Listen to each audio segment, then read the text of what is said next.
of different recordings, and you will have to answer questions on what you hear. There will be time for you to read the instructions and questions, and you will have a chance to check your work. All the recordings will be played once only. The test is in 4 sections. At the end of the test, you will be given 10 minutes to transfer your answers to an answer sheet. Now turn to Section 1. Section 1. You will hear a telephone conversation between an owner of a restaurant and a customer who is calling to find out information about food and prices at the restaurant. First, you have some time to look at questions 1 to 3.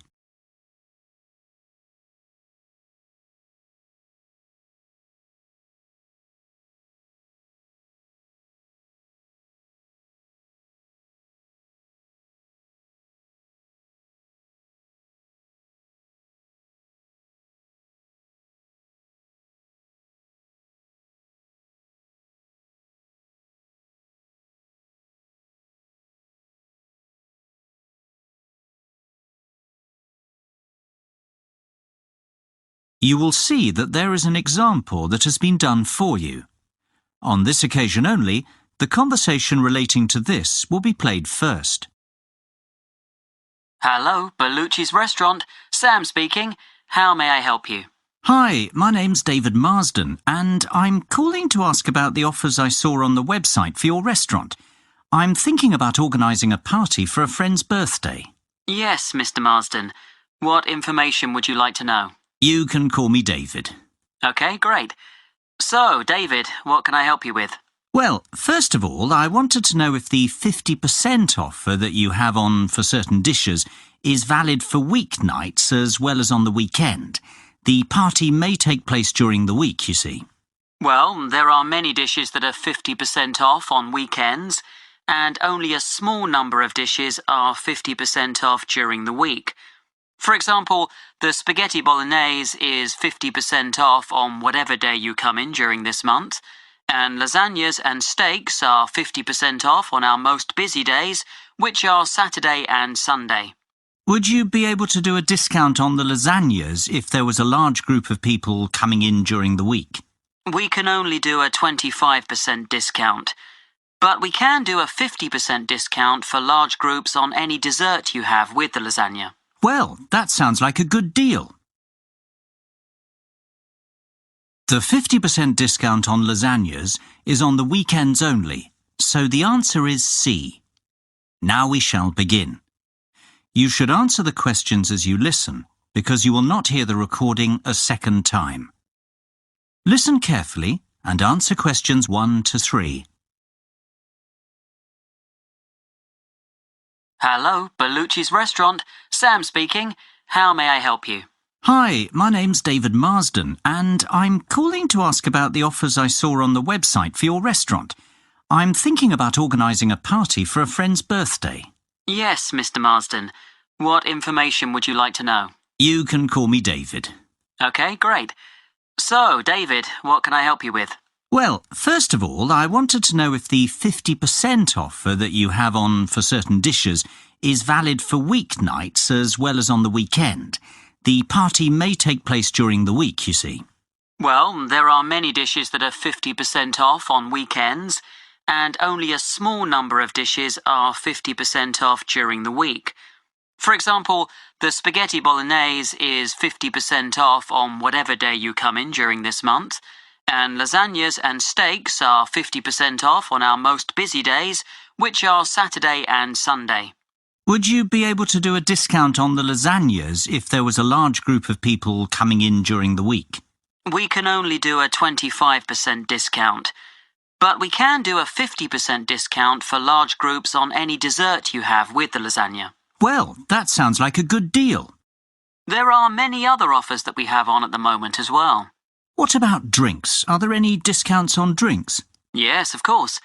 For every 3 bottles of house red or white wine ordered, you will get a bottle free. So that is 4 bottles of wine for only about £25.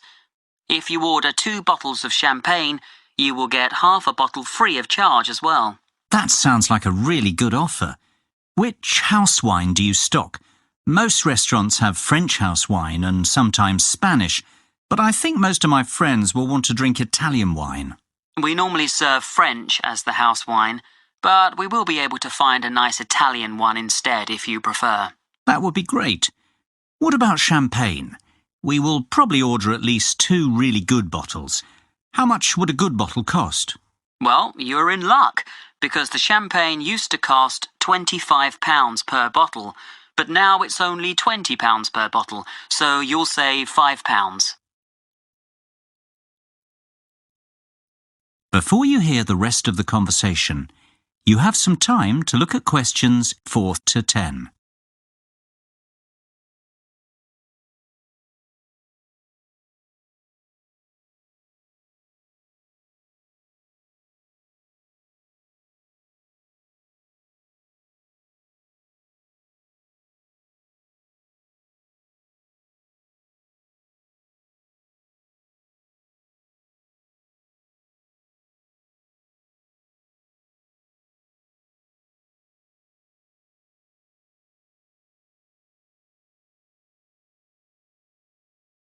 Now listen and answer questions 4 to 10.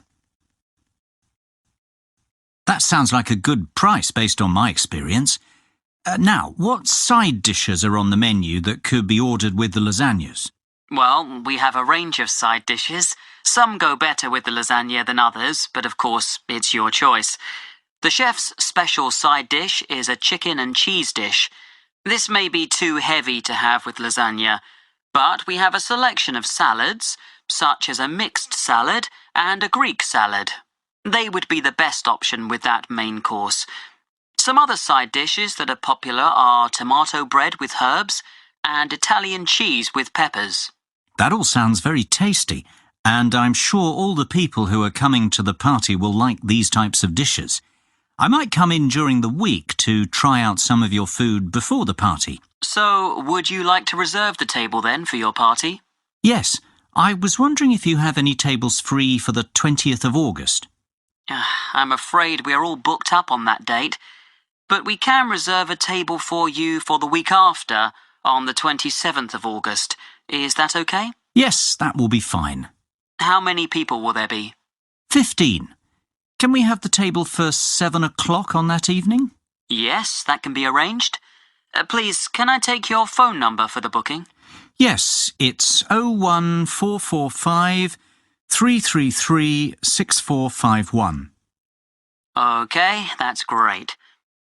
Can I also take your email address to send you information about the restaurant and update you about offers and evening entertainment? Sure, it's david.hamill@worthing.com.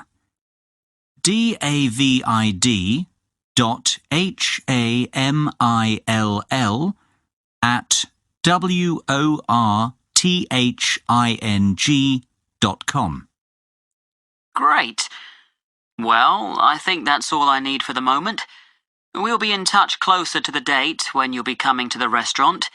If you want to ask anything or order anything special, we can cater for most requests. Yes, that would be good, as I'm sure I'll think of something. Bye-bye, David. Speak soon. That is the end of section 1. You now have half a minute to check your answers.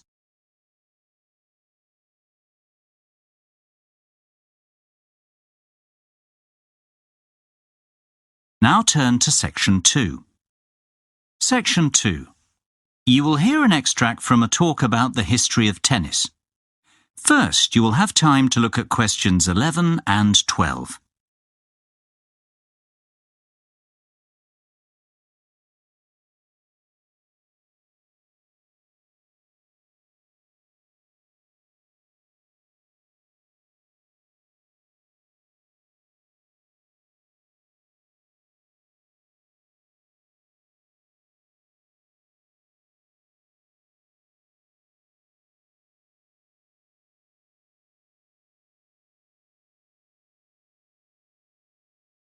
Now listen carefully and answer questions 11 and 12. Good afternoon and welcome to the programme.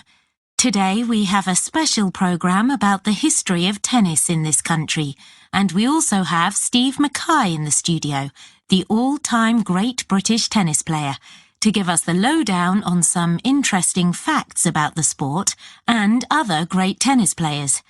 Steve, obviously tennis is one of the most popular sports broadcast on TV today. Can you tell us about the early days of tennis? Well, the medieval form of tennis is known as real tennis and eventually became lawn tennis, which is what we know today. Real tennis changed over 3 centuries from an earlier ball game played around the 12th century in France. This had some similarities to handball. People would hit a ball with a bare hand and later with a glove. People say this game was played by monks in monasteries. By the 16th century, the glove had become a racket. Real tennis spread in popularity throughout royalty in Europe and was the most popular in the 16th century. Before you hear the rest of the conversation, you have some time to look at questions 13 to 20.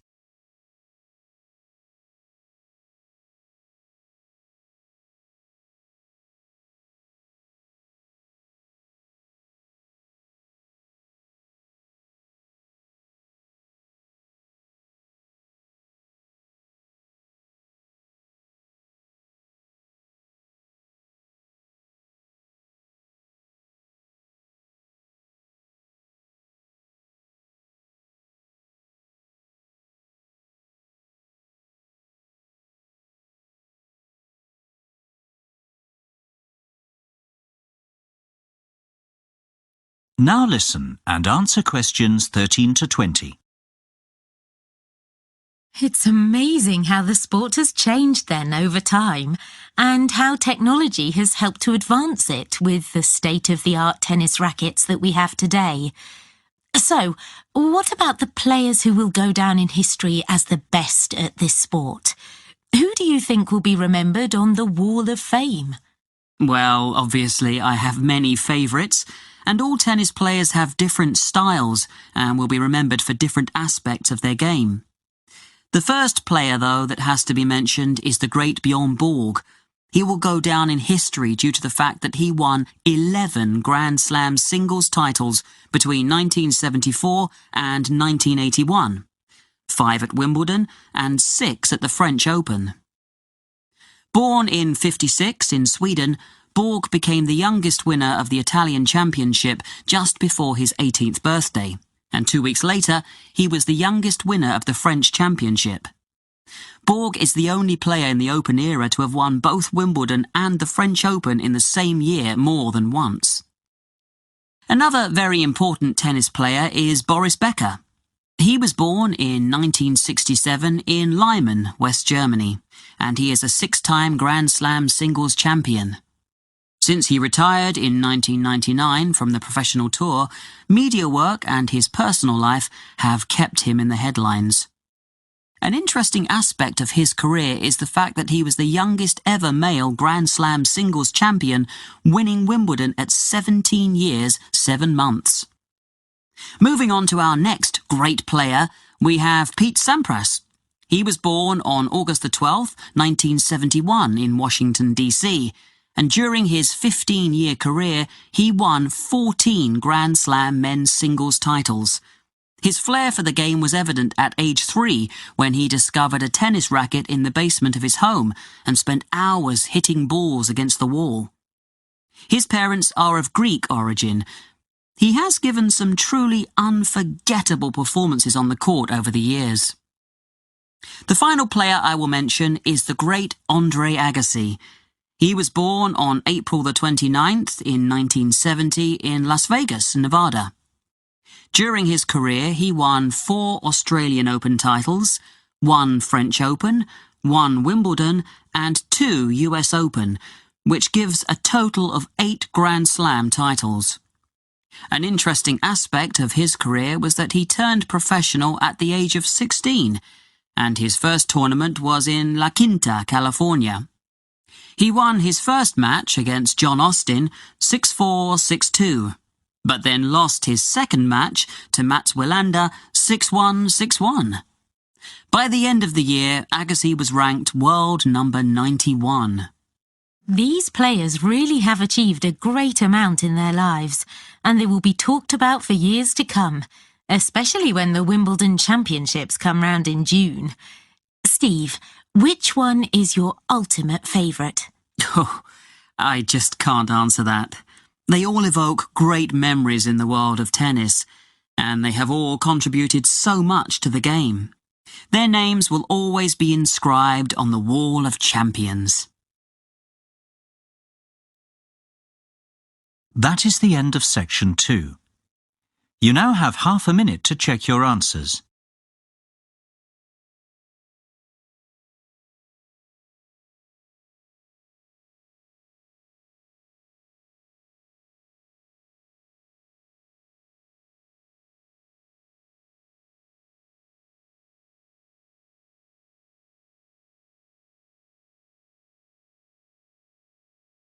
Section 3. You will hear 4 students discussing a conference they want to organise at their college. First, you have some time to look at questions 21 to 27.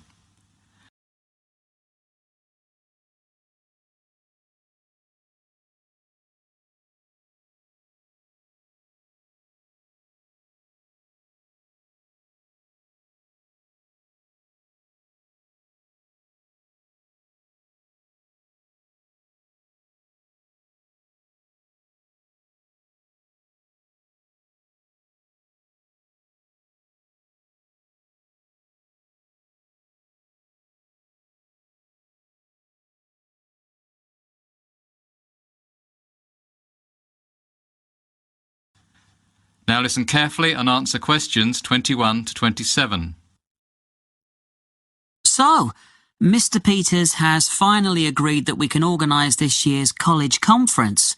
So, we need to really go through all the most important items in order to establish a general schedule for the conference and how we are going to put it all together.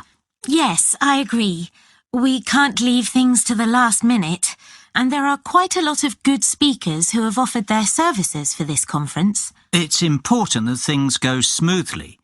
Don't forget that Mr. Peters has been against the idea of this conference for the last 2 years. So we need to make it worthwhile and get at least 100 students to attend so that we can prove this is an event that students can benefit from. The most important thing we need to consider is the range of speakers who we will invite to the conference. If they are well respected in their different fields, then the students will be very keen to come and hear the talks. We don't have a massive budget either, so we have to negotiate on the fees that the speakers will charge.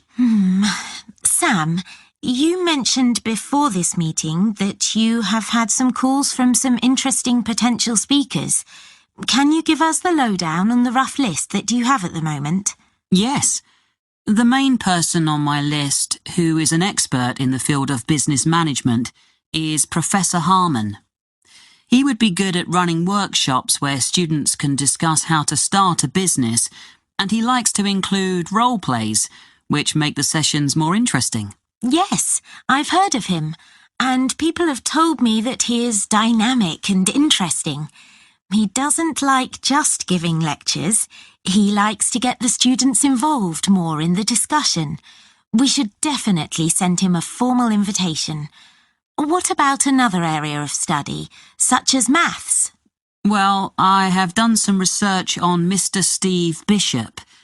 I heard about him because my brother went to see him give a lecture at a university in his area. Apparently, he is well respected among many universities in England for his knowledge in the field of maths.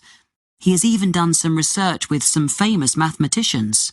My sister studies maths at university, and I think he came to her university too to give some extra lectures.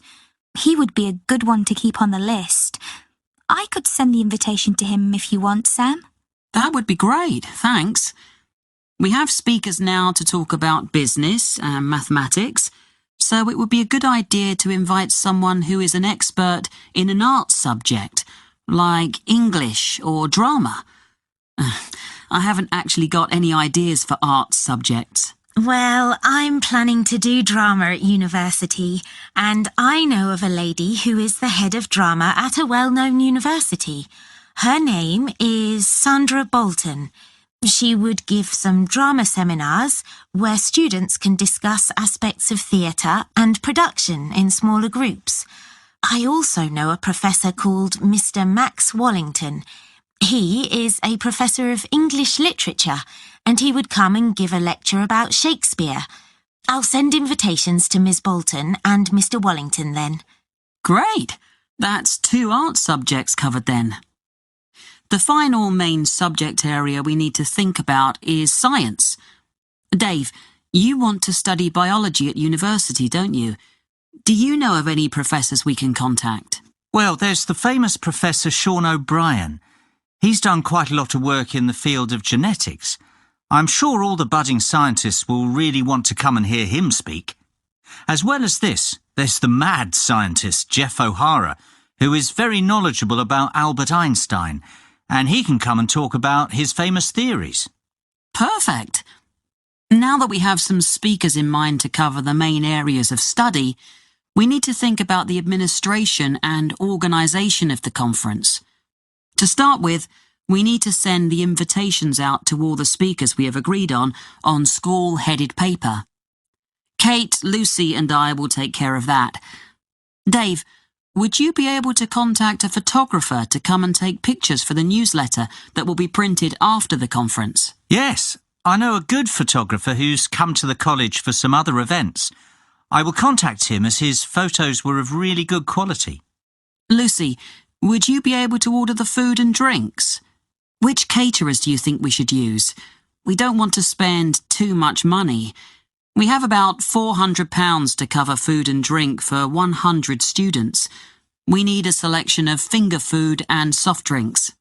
I will contact Flying Fish. They're quite cheap and they will do some discounts for us, as we've used them before at the college. Don't worry, Sam. I'll sort all that out. Excellent. We've covered a lot for today. I will book the main college hall and rooms 10, 11, 12 and 13 this week. I think we need to have about 2 more meetings before the conference. The next one we'll schedule for Wednesday the 6th of June. Can everyone do that, or would Thursday the 7th of June be better? The first date you said is fine with me. Me too. Yes, that's fine with me as well. Before you hear the rest of the discussion, you have some time to look at questions 28 to 30.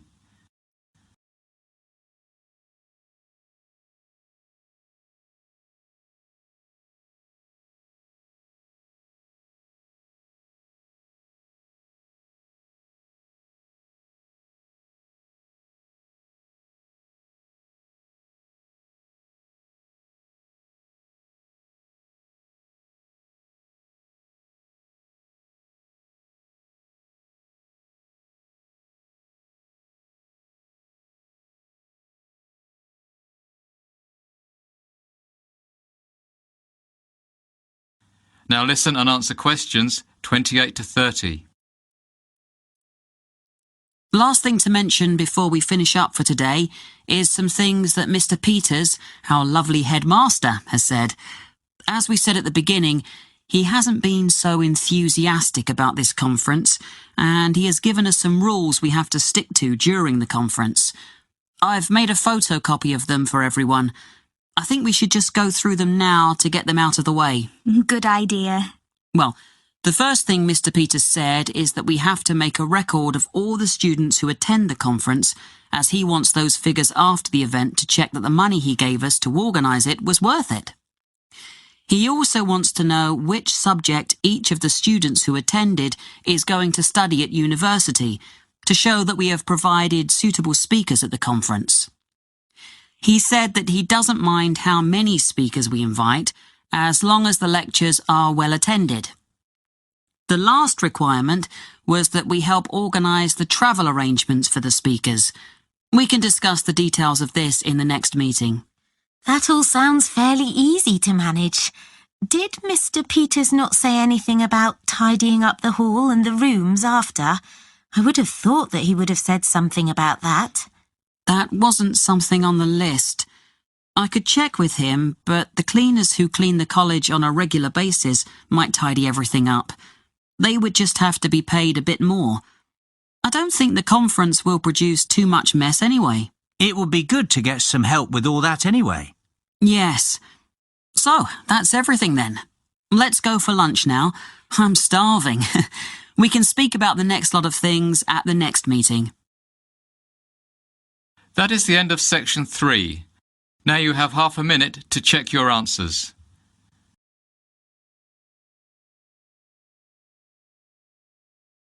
Section 4. You will hear part of a lecture about healthy eating. First, you have some time to look at questions 31 to 40.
Now listen carefully and answer questions 31 to 40. I'd like to introduce our speaker today, who has come all the way from Manchester. Dr. Paul Harold, the head of research in nutrition at Manchester University. He is going to talk to us about ways we can improve our lifestyle and fitness. This will include watching what we eat and being more careful about our calorie intake, as well as taking regular exercise. This is an important current issue, as many people eat too much junk food, and the nation as a whole is fatter than it was 100 years ago. Thank you, James, for your introduction. You are absolutely right. Statistics show that the nation is heavier than it used to be, and this is due to the long hours that we work and the lack of time we have to prepare healthy meals that are low in fat and sugar. There are some simple steps everyone can take to help improve their general health. Maybe lose some weight first. In the long run, it could lower your cholesterol and blood pressure. The first thing to do in order to check that your weight is healthy is to work out your body mass index, or BMI. This is a tool that can help you find out if you are a healthy weight for your height. Obviously, the height of a person will affect what weight they should be. To work out your BMI, you should take your weight in kilograms and divide it by your height in meters. Then you divide the result by your height in meters again. The result you come up with can be checked on a chart to see if your BMI is too high, too low, or about right. Even if your BMI is about where it should be, it is still important to eat a healthy and well-balanced diet. A healthy diet involves consuming appropriate amounts of all the food groups, including an adequate amount of water.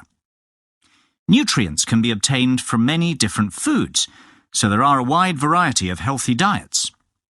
To start with, it is important to eat starchy foods such as bread, cereals, potatoes, rice and pasta, together with fruit and vegetables, and this should provide the bulk of most meals. Some people wrongly think that starchy foods are fattening. In fact, they contain about half the calories than the same weight of fat. Also, starchy foods often contain a lot of fibre. When you eat starchy foods, you get a feeling of fullness, which helps to control appetite. It is also important to eat at least 5 portions, and ideally 7 to 9 portions, of a variety of fruit or vegetables each day.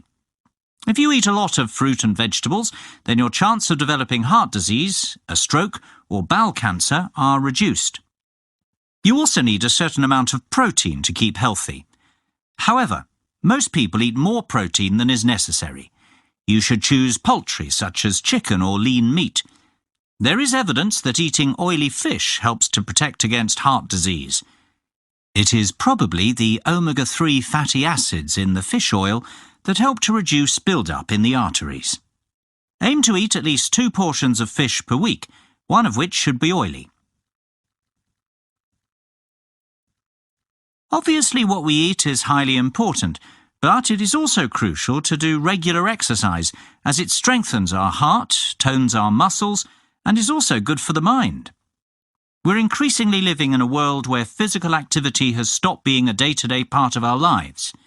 We have domestic appliances to wash and dry for us, and cars to get us around, and with the decline in manual labour, many of us spend our working days sitting at desks.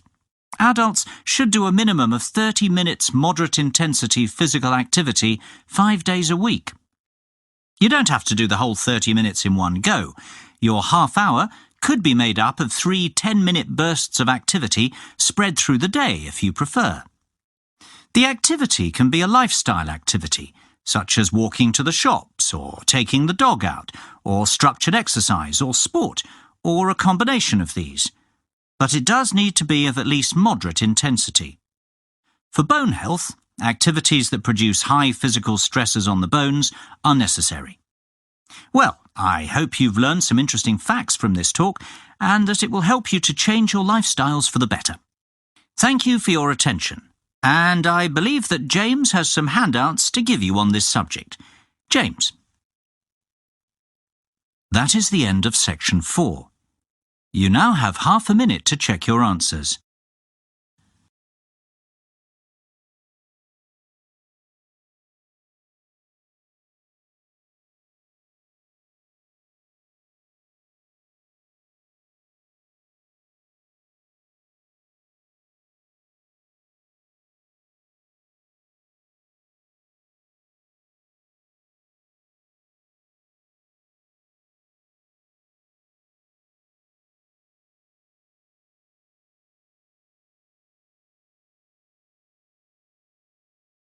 That is the end of the listening test.